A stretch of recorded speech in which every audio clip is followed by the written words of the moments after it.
Senhor fale, Senhor, a cada coração aqui presente nesta noite também. Em nome de Jesus, amém. Amém.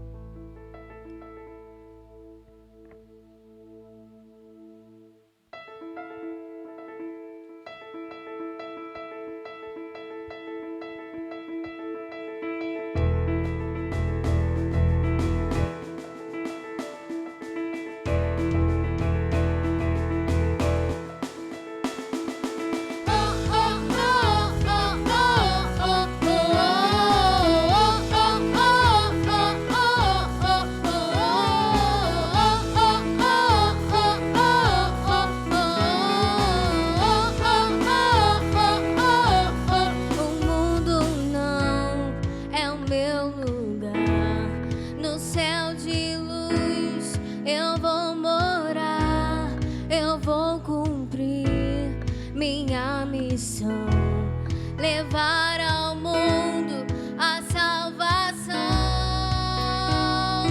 Jesus, és meu Salvador. Tudo que eu sou vem de ti. Eu vou gritar ao mundo que tu és amor, e contigo eu vou habitar no céu pra sempre.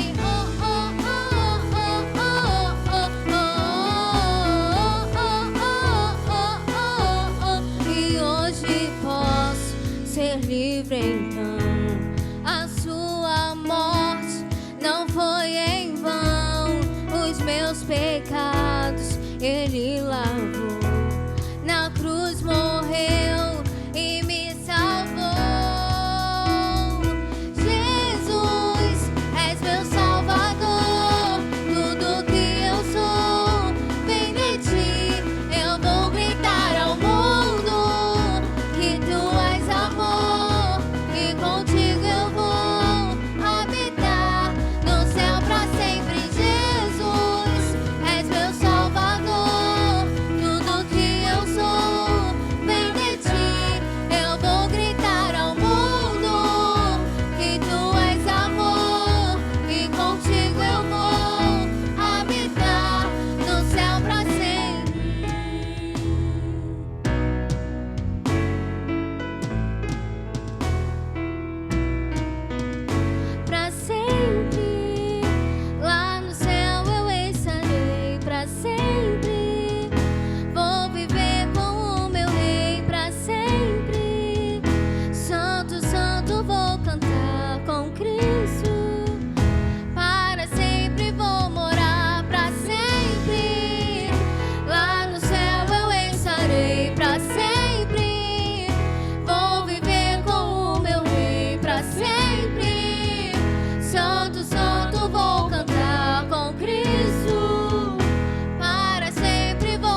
Senhor Deus, nós um dia recebemos a Tua salvação, recebemos a Tua graça, recebemos e reconhecemos o Teu amor, Pai, derramado por nós naquela cruz.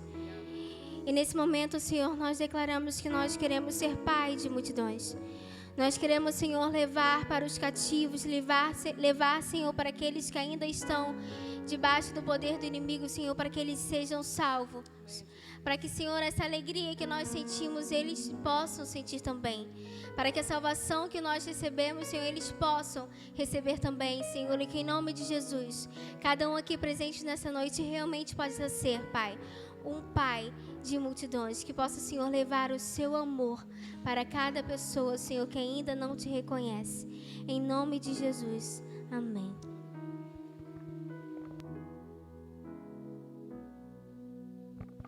Você pode assentar-se. Louvado seja o nosso Senhor, o nosso Deus, o nosso Pai querido, né? Nós vamos orar mais uma vez, meus amados, essa feita consagrando a sua vida nas mãos do Senhor. Talvez você tenha um pedido de oração a fazer nesse momento. Quem sabe você possa aí colocar diante de Deus. Nosso Deus é poderoso, Ele ouve a oração do justo. Então você daí mesmo pode fazer a sua oração em nome de Jesus. Vamos orar. Querido Deus, Pai de amor, eu louvo ao Teu nome, Te engrandeço, exalto a Ti. Como são boas, ó Deus, as Tuas bênçãos quando vêm sobre nós. Como nós somos gratos a Ti, ó Deus, por não se esquecer de nenhum de nós. Às vezes, ó Deus, nós podemos entristecer ou pensar que está demorando, mas o Senhor nunca tarda, e eu quero Te louvar por isso, Senhor. Eu entrego em Tuas mãos a vida de cada um de nós aqui, porque eu creio, ó Deus, que cada um também traz diante do Senhor nesta noite algum pedido, algum clamor de oração, Pai. E é sobre esse clamor que eu quero colocar no Teu altar nesse momento. Quero pedir que o Senhor possa abençoar a vida desse irmão, dessa irmã, de uma forma extraordinária, Senhor. Que não haja dúvidas de que o Senhor está com eles na sua caminhada, no seu percurso de vida, no seu dia a dia, Deus. Mas eu também sei, ó Deus, que aqui há pessoas que têm um coração muito grato pelas bênçãos que o Senhor derramou sobre as suas vidas. Obrigado, Deus, porque o Senhor é fiel. Obrigado, ó Deus, que podemos ver homens e mulheres, pessoas desta igreja, Senhor, sendo agraciados pela Tua mão poderosa, Senhor. Então, nós também nos dirigimos a Ti para Te agradecer, para Te honrar, por cuidar de cada um de nós. Seja especialmente, ó Deus, com as famílias de nossa igreja, Senhor, as famílias deste bairro como um todo. Abençoe, ó Deus, cada casa, cada lar. Vá, ó Deus, visitando as ruas desse bairro, ó Deus, em nome de Jesus. Como carecemos de Ti, ó Deus, como precisamos do Senhor. Como há pessoas, ó Deus, que mesmo que não reconheçam, Deus, precisam do Teu amor derramado sobre as suas vidas. Por isso, ó Pai, eu clamo para que esta igreja seja um canal da Tua bênção na vida de alguém, ó Pai. E eu sei, ó Deus, que o Senhor tem usado os nossos irmãos para isso. Abençoa-nos, ó Deus, e guarda-nos em nome do nosso Senhor Jesus, e que essa noite seja uma noite especial, ó Deus, para cada um de nós que aqui estamos. Perdoa, Senhor, os nossos pecados. Não deixe, ó Deus, que nada nos impeça de estar diante do Teu altar nesse momento. Oramos em nome de Jesus agora e sempre. Amém, Deus. Quero ler para os irmãos um texto lá em 1 Crônicas 29, versículo 9, diz assim: o povo alegrou-se diante da atitude dos seus líderes, pois fizeram essas ofertas voluntariamente e de coração íntegro ao Senhor. E o rei Davi também encheu-se de alegria. Esse texto está falando sobre o momento em que o povo se reuniu para contribuir para a construção do templo em Jerusalém. Davi era rei nesta época, e ele fez esse movimento para que o povo pudesse compreender que participar da obra é exatamente isso que eles fizeram. E Salomão depois, com os frutos daquilo que aqueles irmãos e irmãs puderam ofertar ao Senhor, ele construiu aquele templo em Jerusalém, e ali o Senhor foi por muito tempo adorado. Aqui nesse lugar, meus amados, também é a casa do Senhor.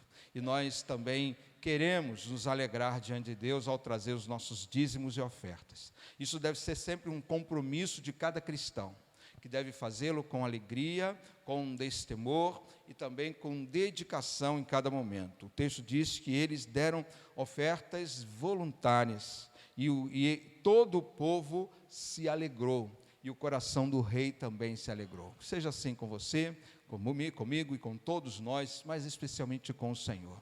Façamos esse momento, portanto, meu amado, um momento da dedicação dos nossos dízimos e ofertas, possamos vir ao altar do Senhor, enquanto nós cantamos mais um louvor.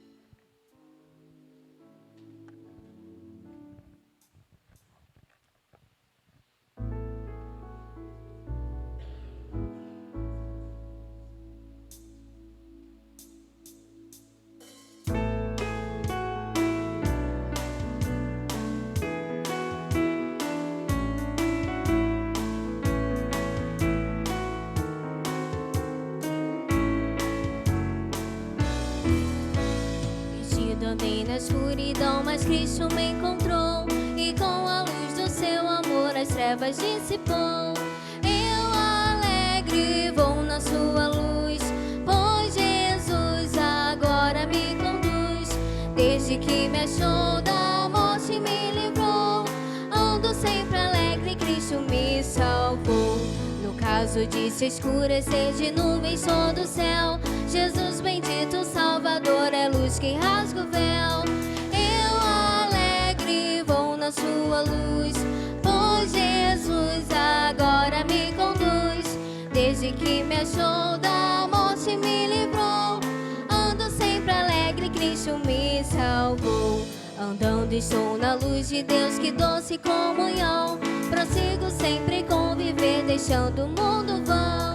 Eu alegre vou na sua luz, pois Jesus agora me conduz. Desde que me achou da morte me livrou, ando sempre alegre, Cristo me salvou. Lá face a face então verei Jesus o Salvador, o qual a sua vida deu por mim, vil pecador. Eu alegre vou na sua luz, pois Jesus agora me conduz. Desde que me achou da morte me livrou, ando sempre alegre, Cristo me salvou. Queria propor alguma coisa. Acho que essa música fala de alegria. Acho que tinha que estar todo mundo de pé. E vamos cantar essa música rapidinha de novo, bem alegre. Vamos lá? Do início, hein?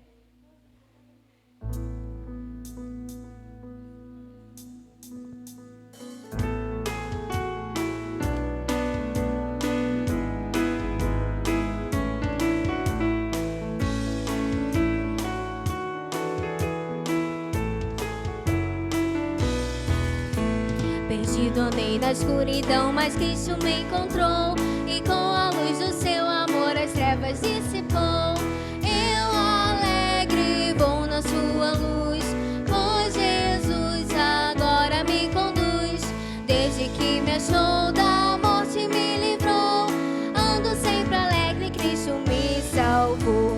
No caso de se escurecer de nuvens todo o céu, Jesus bendito Salvador é luz que rasga o véu. Eu alegre vou na sua luz, pois Jesus agora me conduz. Desde que me achou da morte me livrou, ando sempre alegre, Cristo me salvou. Andando estou na luz de Deus, que doce comunhão, prossigo sempre com vigor, deixando o mundo vão. Eu alegre vou na sua luz, pois Jesus agora me conduz. Desde que me achou da morte me livrou, ando sempre alegre, Cristo me salvou. Lá face a face então verei Jesus o Salvador, o qual a sua vida deu por mim, vil pecador. Eu alegre vou na sua luz, pois Jesus agora me conduz. Desde que me achou da morte me livrou, ando sempre alegre, Cristo me salvou. Amém. Mas vocês podem continuar de pé, que a gente vai continuar louvando a Deus agora.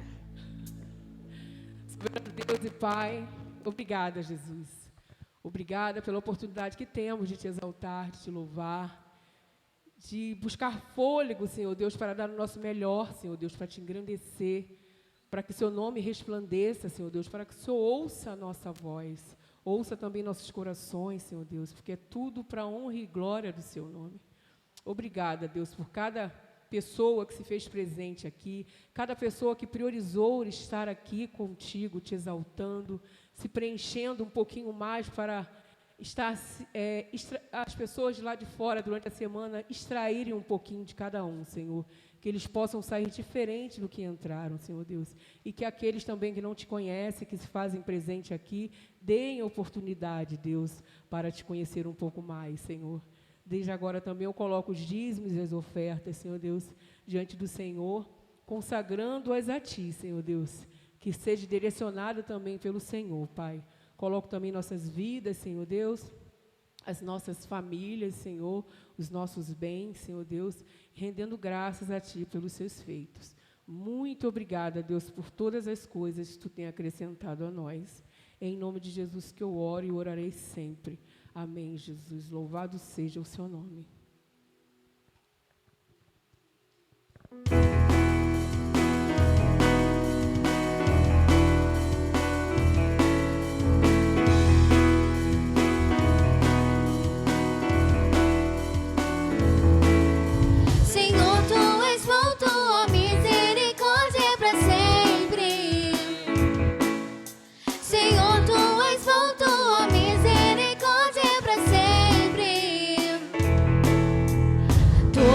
os povos te exaltarão, de geração em geração te adorarei.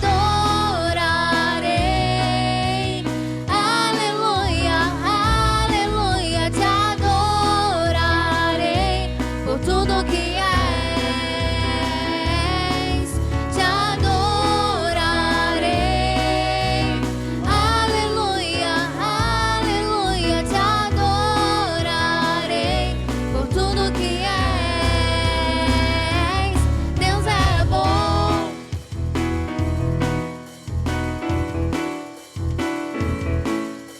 Senhor, tu és bom, tua misericórdia é pra sempre. Senhor, tu és bom, tua misericórdia é pra sempre. Todos os povos te exaltarão, de geração em geração te adorarei. Aleluia, aleluia, te adorarei por tudo que és,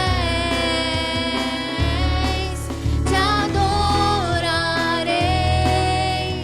Aleluia, aleluia, te adorarei por tudo que és. Deus é bom.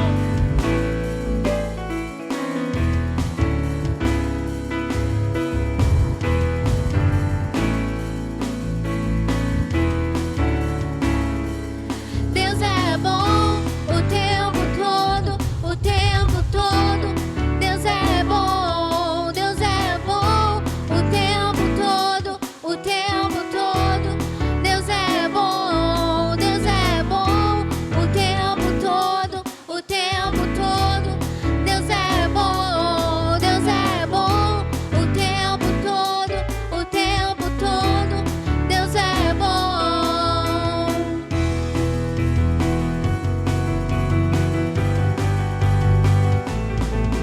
Te adorarei,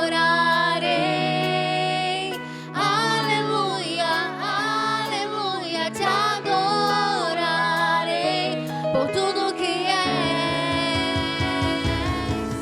Te adorarei, aleluia, aleluia, te adorarei por tudo que és. Te adorarei, aleluia, aleluia, te adorarei por tudo que és, por tudo que és, por tudo que és. Deus é bom.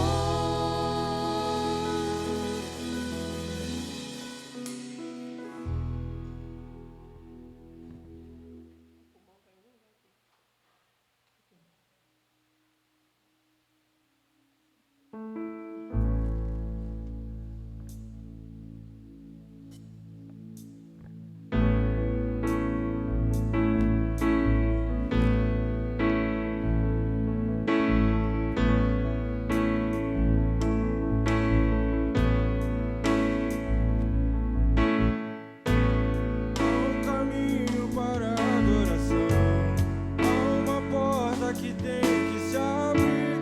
Abrir os meus olhos espirituais para que eu possa ver. Há uma semente que tem que brotar. Existem vontades que tem que morrer, morrer para o mundo e viver para Deus. Eu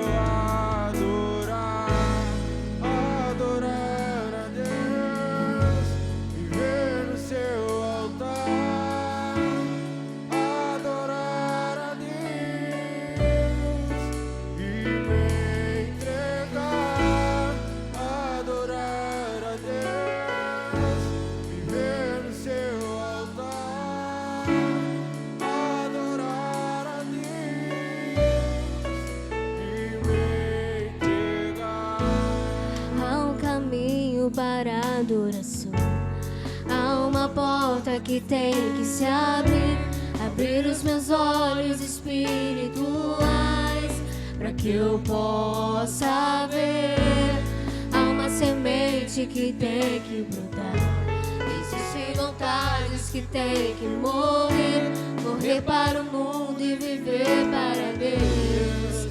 Eu adorar, adorar a Deus, viver no seu altar, adorar a Deus e me entregar, adorar a Deus, viver no seu altar, adorar a Deus e me entregar.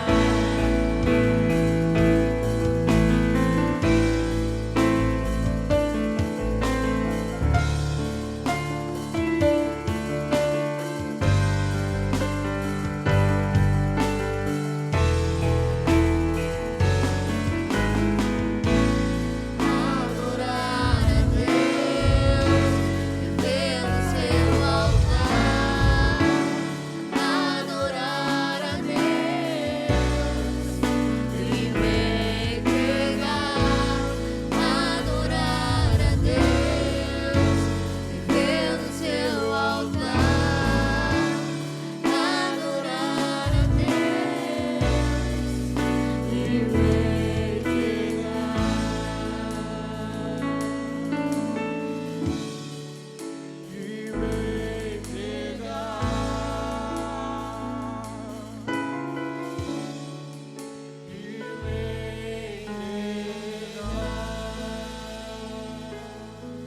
Senhor Deus, os nossos corações estão dispostos, Pai, a nos entregar a Ti nesta noite, nesse momento.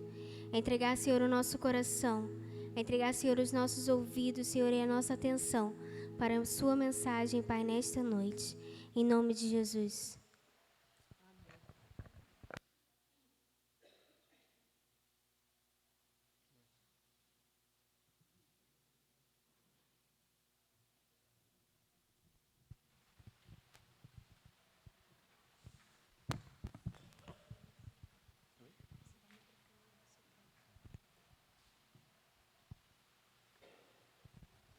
Som. Boa noite, igreja.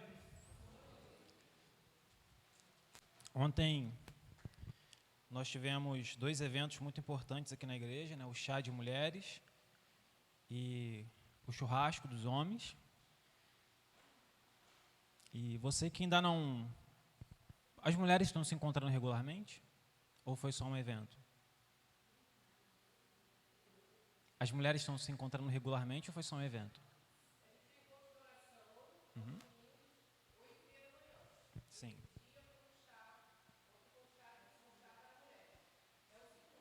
Então, que horas tem o encontro? Isso. Então, 8h30 da manhã, aos domingos, nós temos um encontro com as mulheres. Então, você, mulher, né, pode estar se fazendo presente nesse momento, né? Os homens, eu não sei como é que é a reunião de vocês, né, porque eu não sou mulher, então eu não vou, mas eu acredito que seja muito bom. Aqui com os homens, nós estamos a cada 15 dias nos reunindo, às sextas-feiras, e tem sido muito legal. O tema da mensagem de hoje é: Deus tem um plano para você. E quando a gente fala de plano, quando a gente fala de planejar, a gente percebe que o planejamento ele é essencial na vida humana, né? E por que eu comecei falando sobre o encontro de mulheres e sobre o encontro de homens, né? Não foi à toa, né? Eu não sou doido, né, gente, de cortar o assunto assim do nada. Então, eu fiquei olhando as fotos do encontro de mulheres e fiquei vendo lá, tudo decorado, as coisinhas na mesa, tudo bem pensado, bem planejadinho. Aí eu fiquei lembrando, logo depois, né, as mulheres saíram, nós chegamos, e eu fiquei lembrando do nosso churrasco, né? O nosso churrasco, faltou o sal grosso, né, Marquinhos? Faltou a churrasqueira e faltou o arroz. A gente estava esperando quem que trouxe o arroz. E a gente não lembrava quem que era a pessoa responsável de trazer o arroz. Eu falei, não, tem alguém lá que vai trazer o arroz. Aí o Marquinhos falou, não, Renan, não tenho, eu não lembro de ter visto. Eu falei, então vê aí agora, cara. Isso já estava montando a churrasqueira, que só descobriram depois que não tinha. E a gente descobriu que não tinha arroz. Eu falei, a gente vai comer só carne e não vai ter arroz. Aí a Zana salvou a nossa vida, fez o arroz para a gente. E eu fiquei pensando assim, nossa, mas o nosso churrasco, mas ele foi mal planejado demais. E quando eu olhei as fotos das mulheres com tudo decorado, eu falei, isso é coisa de homem, né? Foi de tudo, meio que de improviso, mas estava delicioso. Cadê Bill? Tá ali, churrasco, estava uma maravilha, comi pra caramba e ainda levei para casa. Agora, isso mostrou que faltou planejamento. Foi bom, mas se tivesse sido melhor planejado, e a culpa é do organizador, né? Confesso meu pecado, poderia ter ficado muito melhor. Então, a gente percebe a diferença de alguém que planeja e alguém que não planejou, né? E é engraçado, né, que quando a gente dá aula, né, a gente fala sobre liderança, fala sobre planejamento e a gente furou naquilo que a gente ensina, né? Para você ver como que, às vezes, pequenas coisas na nossa vida necessitam, sim, de planejamento, né? Você não planeja ir para o trabalho, você acorda cedo, você escova o dente, toma um banho, aqueles que tomam, e vai para o trabalho. Isso já é natural da vida do ser humano, né? Agora, algumas coisas precisam de planos, precisam de planejamento. E quando a gente planeja, a tendência de ter o sucesso, ela é muito grande, né? Todo homem está acostumado a fazer um churrasco. Então, mesmo sem planejar muito, o negócio acontece. Tem gente que salva ali e a coisa anda. Mas, e quando são coisas muito importantes que vão fazer uma diferença enorme na nossa vida e a gente não planeja, né? A gente, às vezes, não planeja a nossa profissão e sofre por causa disso. A gente não planeja, muitas das vezes, a casa que a gente constrói, e quando a gente vai ver, a gente vê que a gente fez um monte de coisa errada e tem que quebrar tudo de novo. E sem falar das escolhas que nós fazemos, que mudam a trajetória das nossas vidas. Então, planejar é essencial, ter um plano é essencial na vida do ser humano.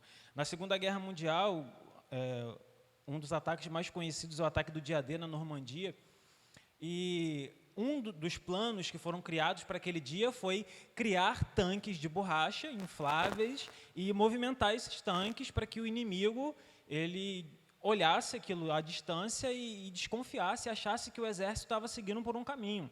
E eu fico pensando, um grupo de generais, numa reunião da guerra mais importante do mundo até hoje, e eles pensam assim, como é que a gente vai fazer para invadir a França?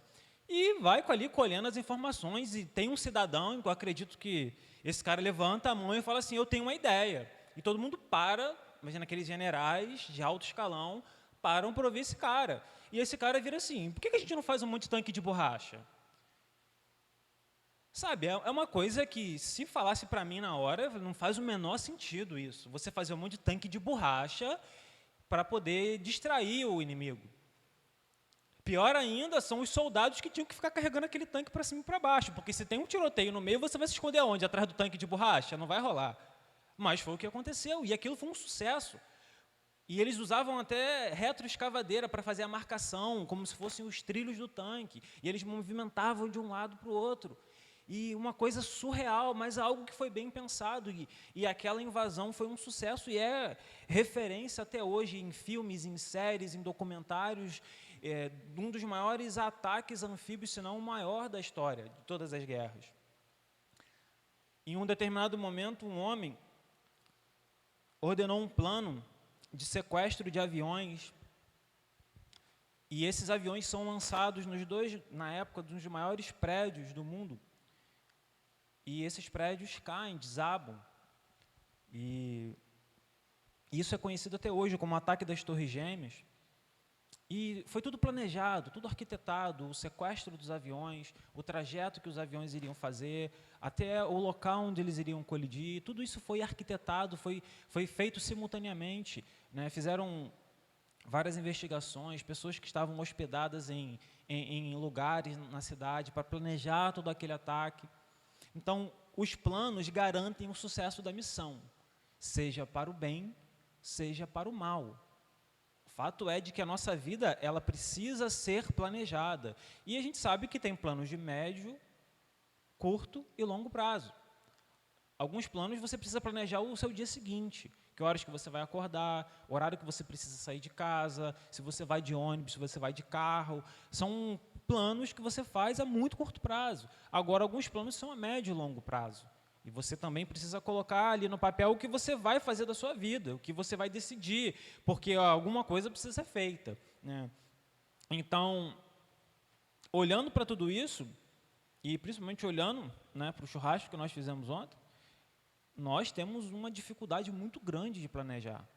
Quem lidera pessoas precisa estar continuamente planejando aquilo que vai ser feito. Quem está à frente de um cargo na empresa precisa a todo momento estar planejando aquilo que vai ser feito. E esses planos vão ali seguindo e às vezes tendo que ser modificados, às vezes têm que ser mudados completamente. Mas o fato é de que temos essa dificuldade de planejar e planejar bem. E isso é necessário que a gente pare para pensar, né? O problema não é quando você planeja algo e dá errado. O problema é quando não se planeja. O problema é quando não há nenhum plano colocado diante daquela tarefa que precisa ser feita. E quando a gente olha para Deus, quando a gente olha para a nossa vida cristã, a gente encontra também esses planos, né? Ontem eu fiz uma pergunta para os homens a respeito disso. O que Deus quer que você faça da sua vida? O que Deus quer? Como que Deus quer te usar? E todos eles responderam, mas todos eles responderam o que eles achavam, né?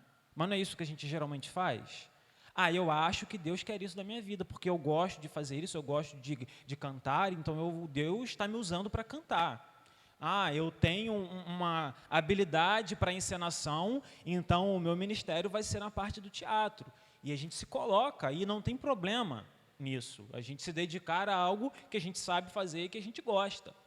O problema é, nós perguntamos a Deus se é isso que Deus quer de nós? Será mesmo que Deus quer que eu cante porque eu tenho uma linda voz? Que não é meu caso?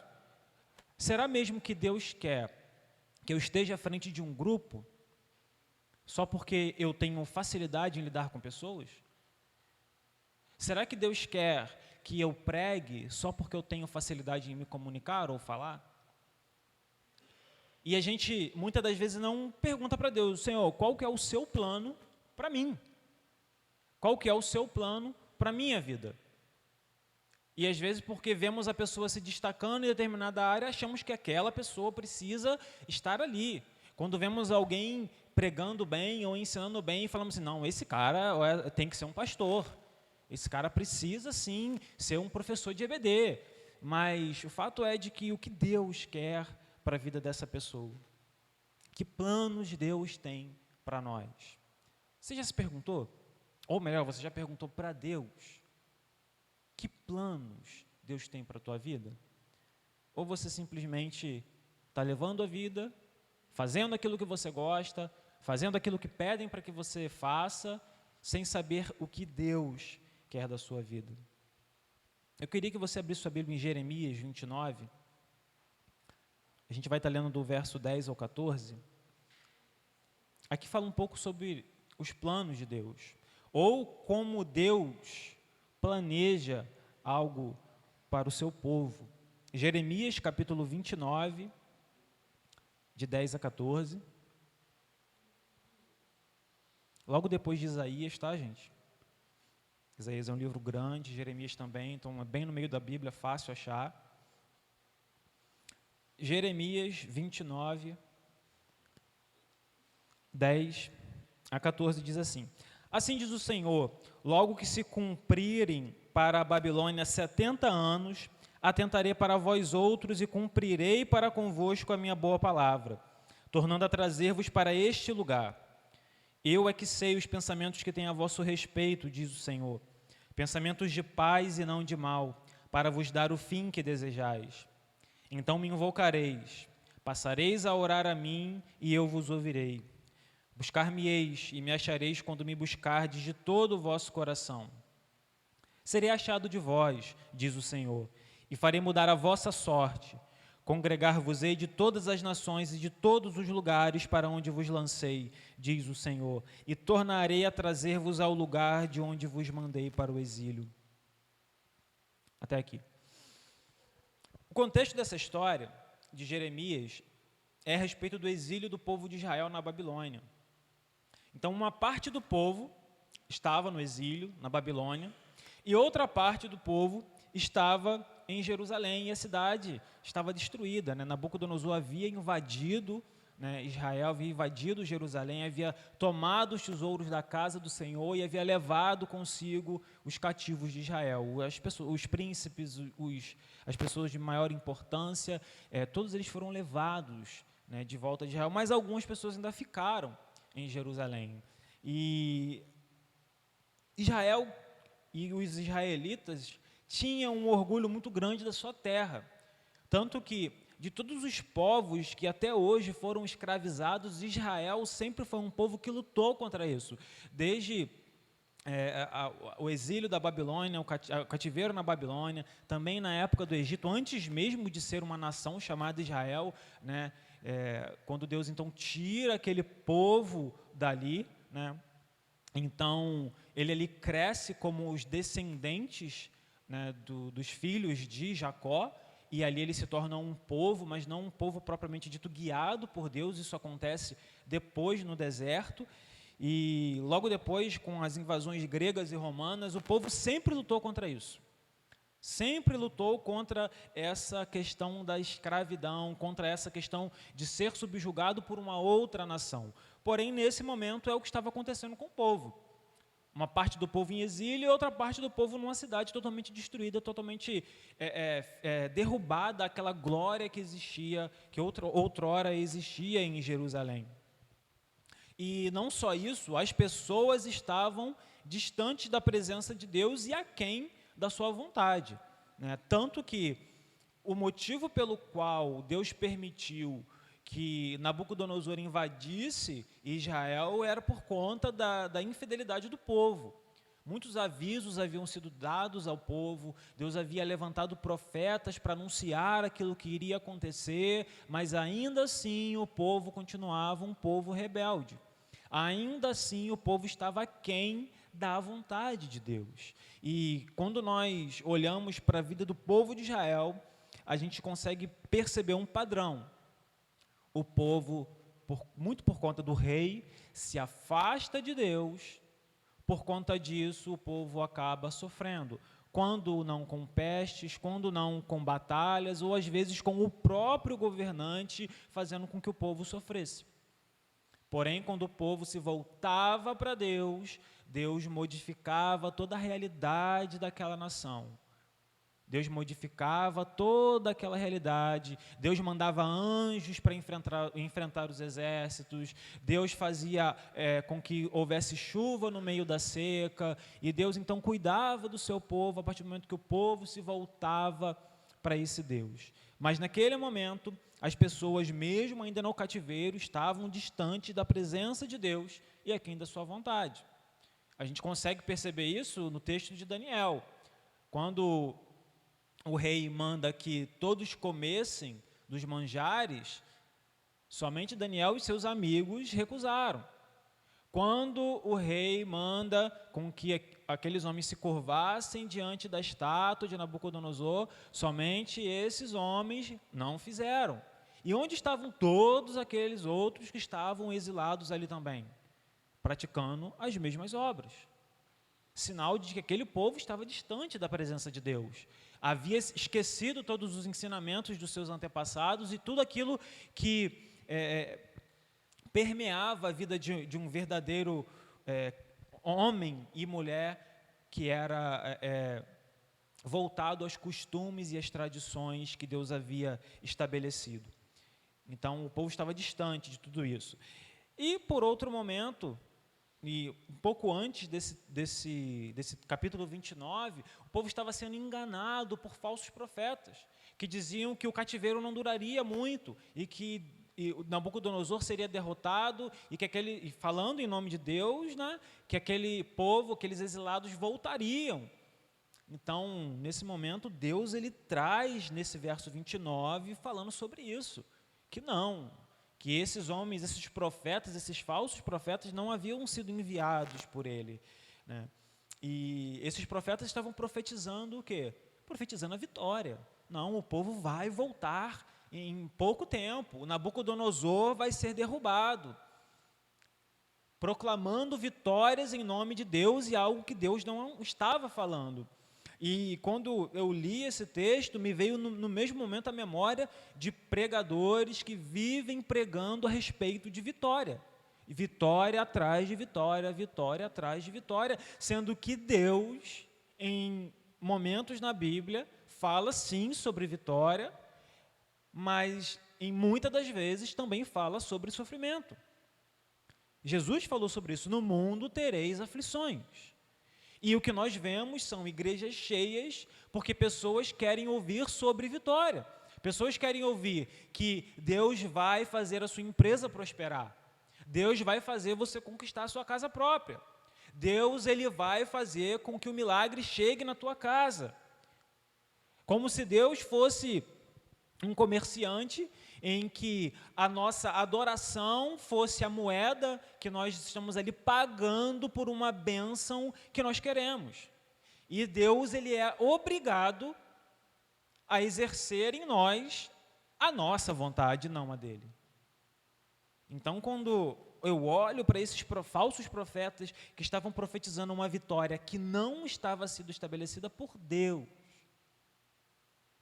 estavam enganando o povo, iludindo aquelas pessoas, iludindo pessoas que estavam distantes da presença de Deus.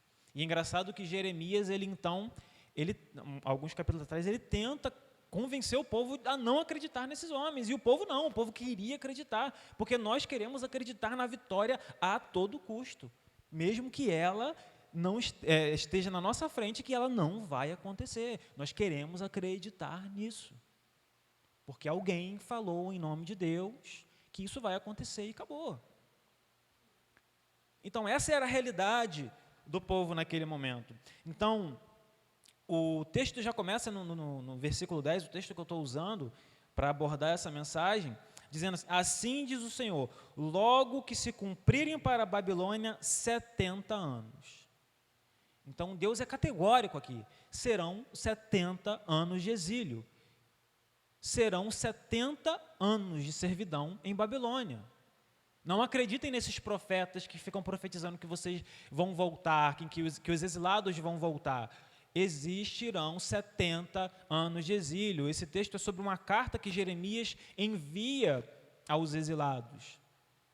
E ali Deus estava, através do profeta, através daquela carta, falando: vocês permanecerão durante 70 anos nesse cativeiro. Porém, eu atentarei para vós e cumprirei a minha palavra. Então, o texto mostra que Deus, ele estava no controle da situação. Deus, ele mantinha o controle daquilo. Deus mantinha um controle de toda aquela situação desastrosa que o povo de Israel estava vivendo. Então, quando Deus fala, se passarão 70 anos, ele está querendo dizer que havia um tempo determinado para que o plano dele se cumprisse. Ele já havia declarado isso em outros textos a respeito que o povo ficaria exilado numa nação estranha, mas que voltaria. E aqui ele abre claramente o seu plano: vocês ficarão aí durante 70 anos, mas eu hei de trazê-los de volta. Então, nesse momento, Deus revela ali para aqueles exilados o que iria acontecer. E havia um tempo determinado para que o plano de Deus se cumprisse. Da mesma maneira que, muitas das vezes não, sempre há um tempo determinado para o plano de Deus se cumprir na nossa vida. Só que, às vezes, nós não conseguimos compreender isso. Achamos que o plano de Deus é algo que precisa ser imediato, sendo que Deus está no controle da situação. Porque se Deus ele prometeu algo, se Deus nos revela algo, ele há de cumprir, mesmo que demore. E no caso de Israel, 70 anos. Deus disse em todo o Velho Testamento que iria levantar o Salvador, iria enviar o Messias. E durante anos e anos e anos, Israel creu nessa promessa. Então o Messias foi levantado, Jesus veio ao mundo. E da mesma maneira, ele também prometeu que ele iria voltar. E anos e anos e anos já se passaram. E nós cremos que um dia ele voltará, porque os planos de Deus hão de se cumprir no seu determinado tempo. Da mesma forma que se Deus te prometeu algo, saiba que ele irá cumprir na sua vida. Porque se foi realmente Deus quem prometeu, esse plano há de se cumprir, mesmo que passe anos, mesmo que passem décadas. Esse plano há de se cumprir, porque Deus sempre cumpriu aquilo que prometeu. E ele fala nesse mesmo versículo: cumprirei a minha boa palavra. Deus revelando a esse povo que ele iria sim cumprir aquilo que ele havia prometido. E pelo menos quando eu leio a Bíblia, eu entendo que algumas promessas de Deus, elas são específicas para aquelas pessoas naquele tempo. Um exemplo, quando Deus promete a Abraão um filho, essa promessa era específica para ele. Quando Deus fala que ele seria o pai de uma nação, é uma promessa específica para Abraão. Porém, eu vejo que Deus também prometeu filhos a outras pessoas. Ana recebeu o seu filho, que era Samuel. Então, eu consigo entender que Deus promete filhos às pessoas que buscam e têm dificuldade de ter filhos. Em um outro momento, Deus vira para Samuel e fala: você vai na casa de Jessé e você ali irá ungir um rei. E Davi, então, é ungido rei. Sendo que o plano de Deus para ser rei era para Davi, algo específico na vida dele. Porém, eu entendo que Deus levanta pessoas para cargos importantes. Então, quando eu olho para esse texto, e o próprio título dele é Carta de Jeremias aos cativos da Babilônia, para quem que Deus está falando? Para os cativos de Babilônia. Então, tudo isso que ele está prometendo não é para mim e para você, era para os cativos de Babilônia. Porém, da mesma maneira, eu consigo entender ali, a respeito desse texto, as características de Deus, que é de que os seus planos têm um tempo para se cumprir, que Deus ele cumpre a sua palavra. Isso é algo genérico, é geral, é para todo mundo. Então, cada ser humano terá em si o cumprimento das promessas de Deus para a vida dessa pessoa.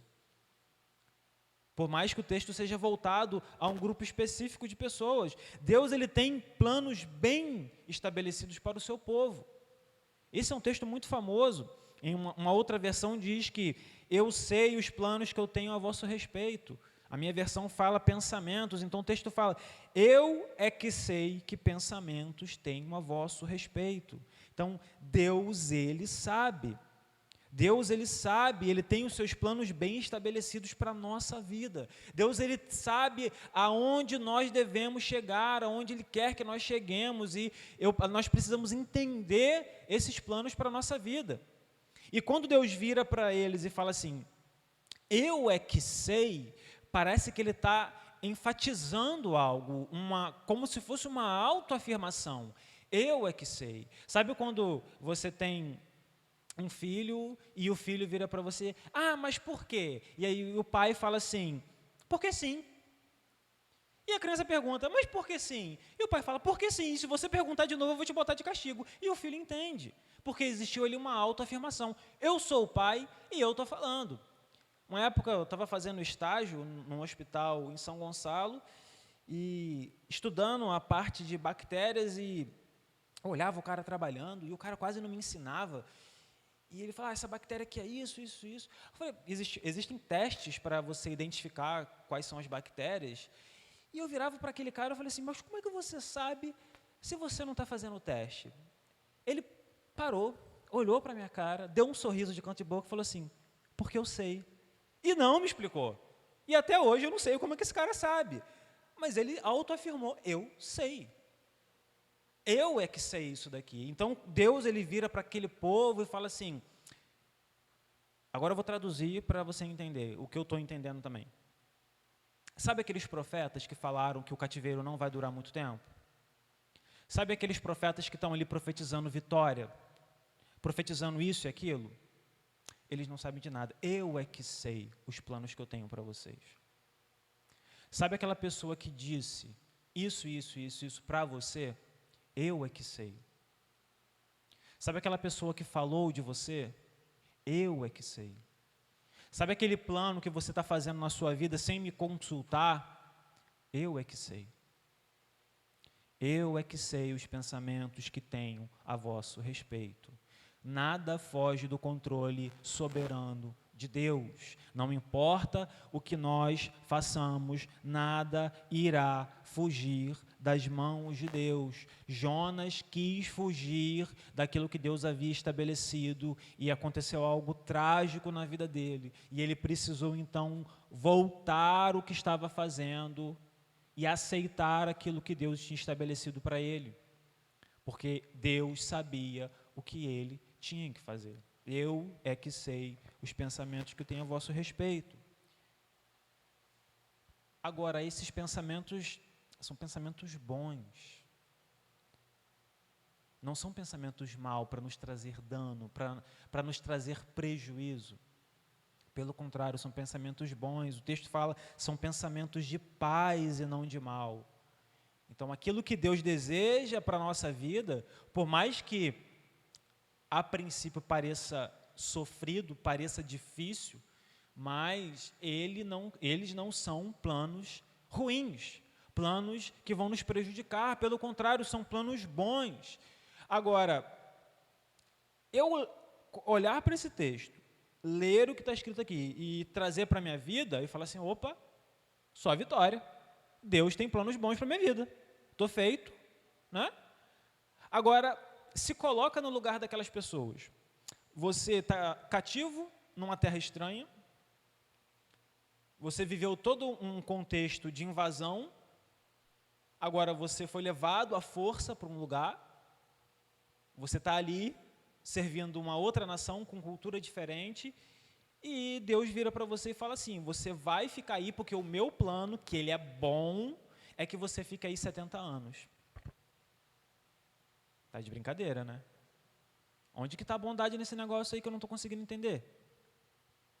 Agora a gente esquece que o povo era um povo rebelde, povo que estava distante de Deus, povo que estava fazendo idolatria, povo que estava servindo a outras culturas já há muito tempo, a outros deuses há muito tempo. A gente se esquece disso. Então Deus queria reverter o futuro daquela nação, porque Israel já havia se perdido há muito tempo.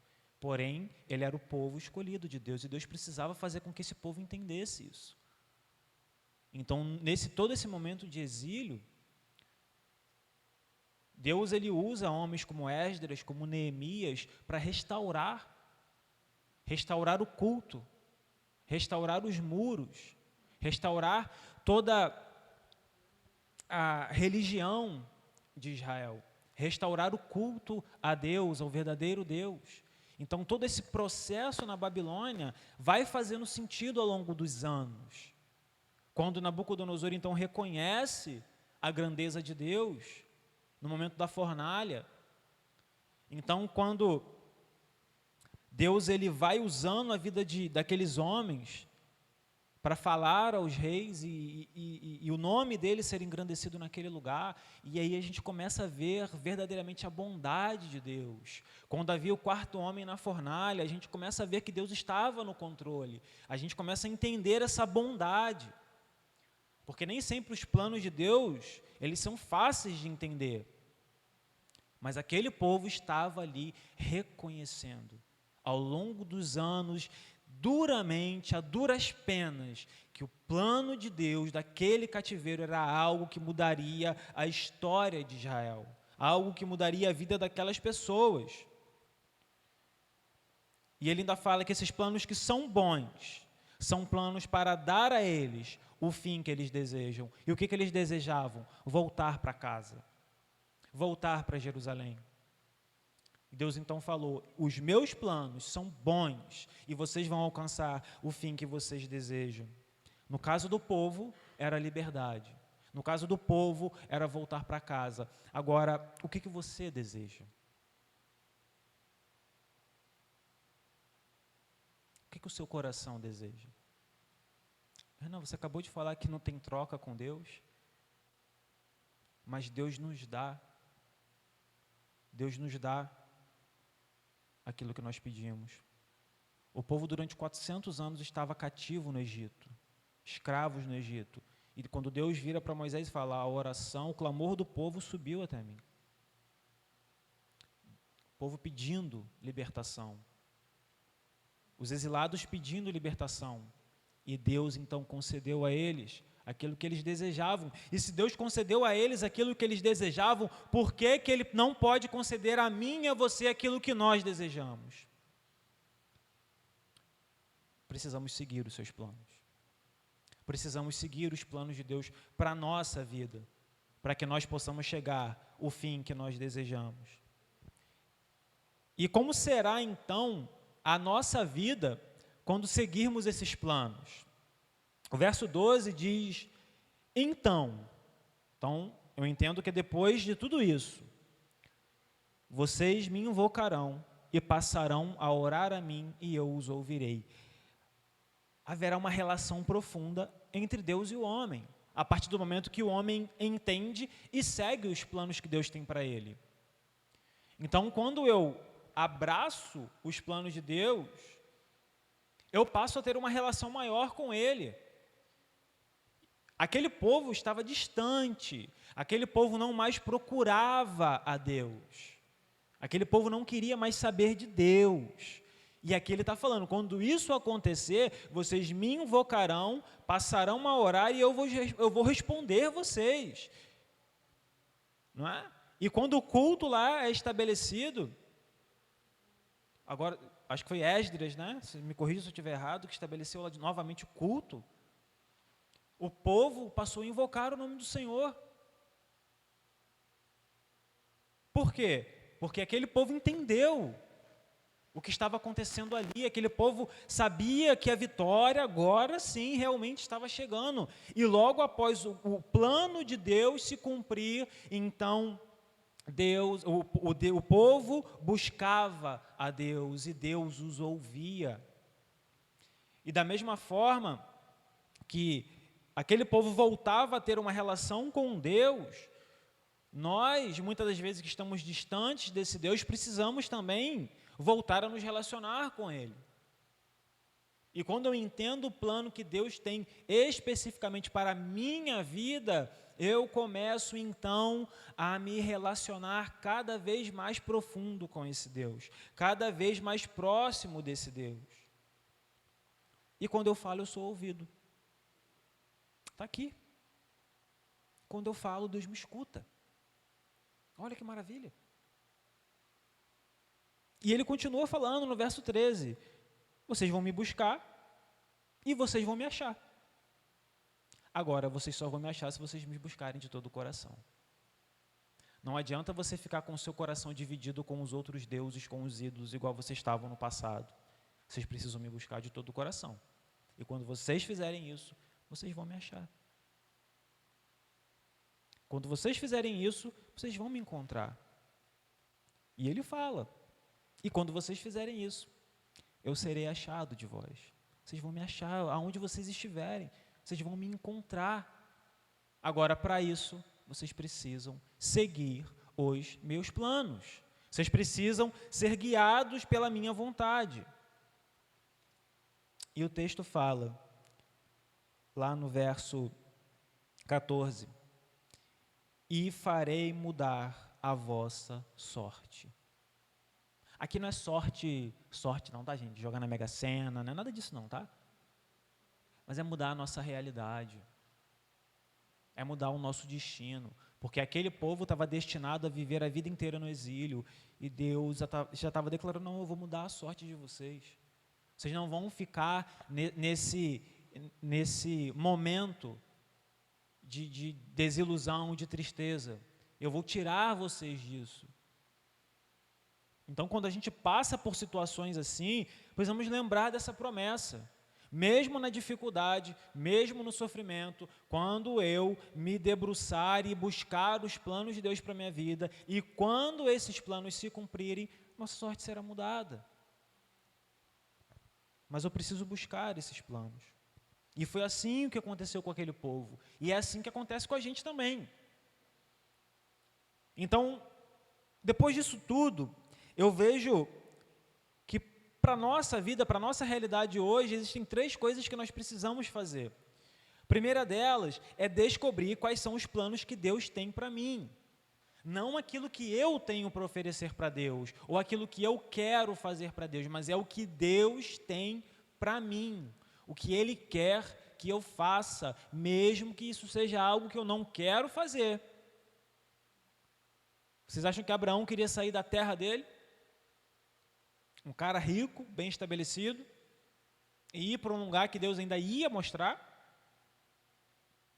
Você acha que Pedro, se avisassem para ele que ele ia largar a vida dele de pescador, que ele já estava acostumado e que ele iria sofrer o que ele sofreu, você acha que ele ia mudar?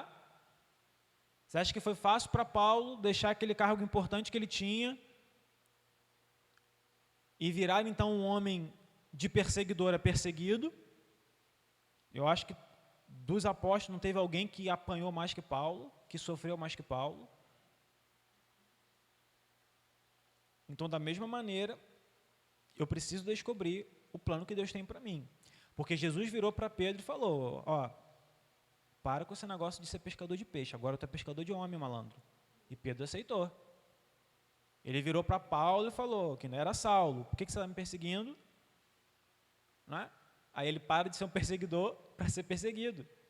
Né? Ele fala para Abraão, ó, você aí com a sua mulher estéril, esse negócio vai acabar, você é rico, tua herança não vai ficar para ninguém, agora vai para onde eu vou te mostrar, e você vai ser pai de multidão. Né? Os planos de Deus nos levam ao fim que desejamos.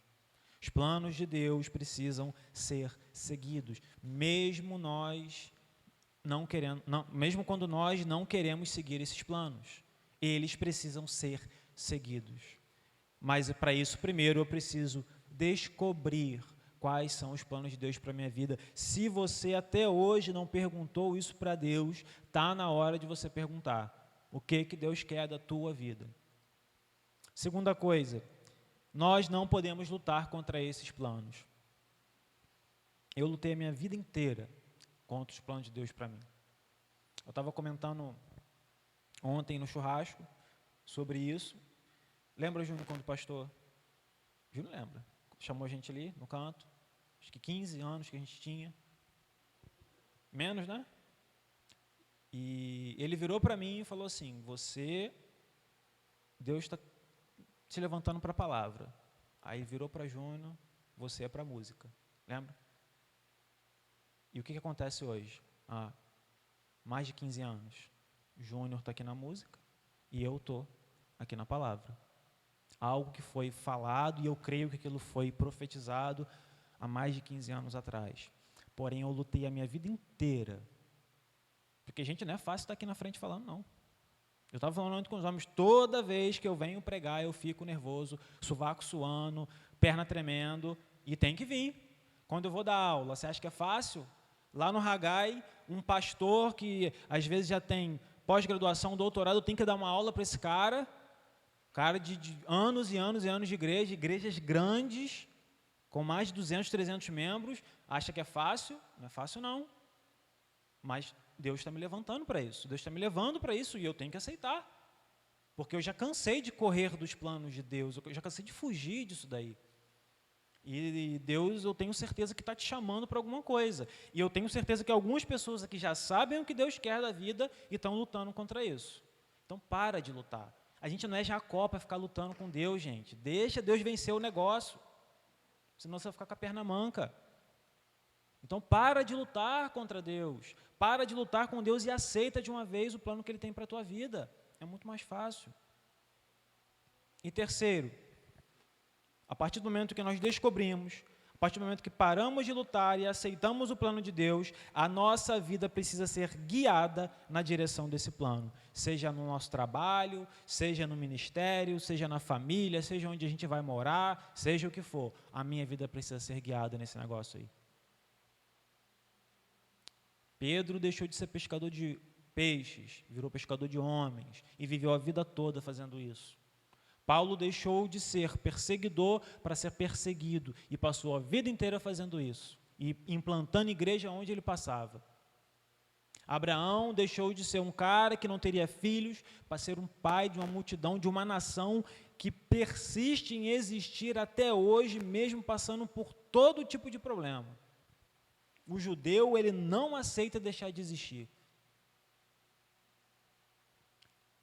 Agora, o que eu e você temos na nossa vida para ser usada por Deus? Eu sei o que Deus tem para mim, pelo menos no momento. Eu não sei o que Deus tem para você. E talvez eu nunca vou saber. Mas você precisa saber. E para você saber, você precisa perguntar. E parar de lutar contra isso.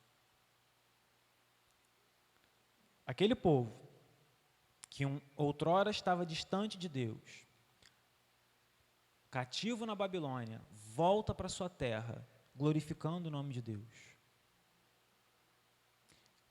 Da mesma maneira que todos esses homens que eu falei aqui, que eu citei aqui, foram homens que dedicaram as suas vidas ao Senhor e foram felizes mesmo no meio ao sofrimento, venceram, eu e você também venceremos. A partir do momento em que guiarmos a nossa vida na direção dos planos de Deus. Que você então possa descobrir, aqueles que já descobriram, aceitar, e aqueles que já aceitaram, continuar seguindo a vida de vocês pautada nos planos de Deus, que nós possamos seguir a nossa vida pautados nos planos de Deus. Em nome de Jesus.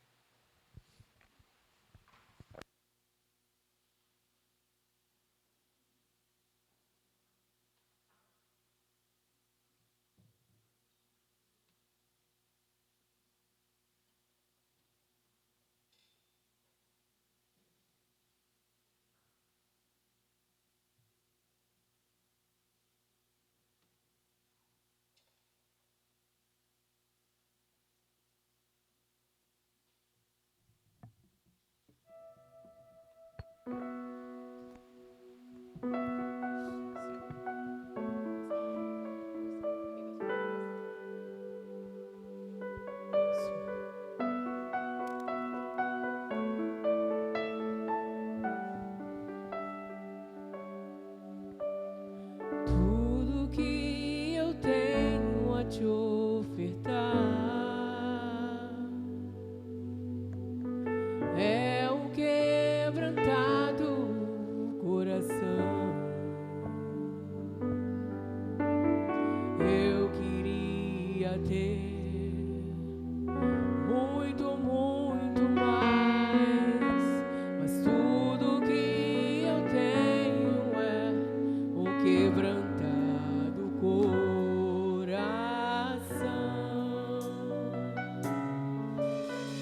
Um quebrantado coração move o coração de Deus. Um quebrantado coração traz o céu pra nós. Um quebrantado coração move o coração de Deus. Um quebrantado coração traz o céu pra nós. Move o coração de Deus.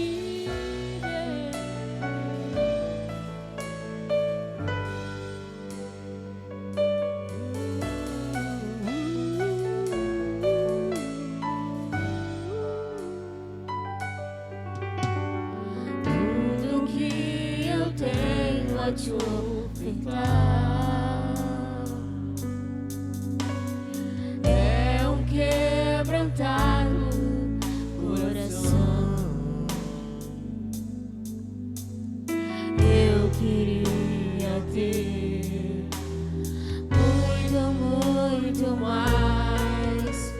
mas tudo que eu tenho é um quebrantado coração. Um quebrantado coração move o coração de Deus. Um quebrantado coração traz o céu pra nós. Um quebrantado coração move o coração de Deus. Um quebrantado coração traz o céu pra nós. Conhecer a Deus é ir mais além, é rasgar o céu com o coração, é tocar a Deus com uma canção e um quebrantado coração. Um quebrantado coração move o coração de Deus. Um quebrantado coração traz o céu pra nós. Um quebrantado coração move o coração de Deus. Um quebrantado coração traz o céu pra nós. Traz o céu pra nós. Move o coração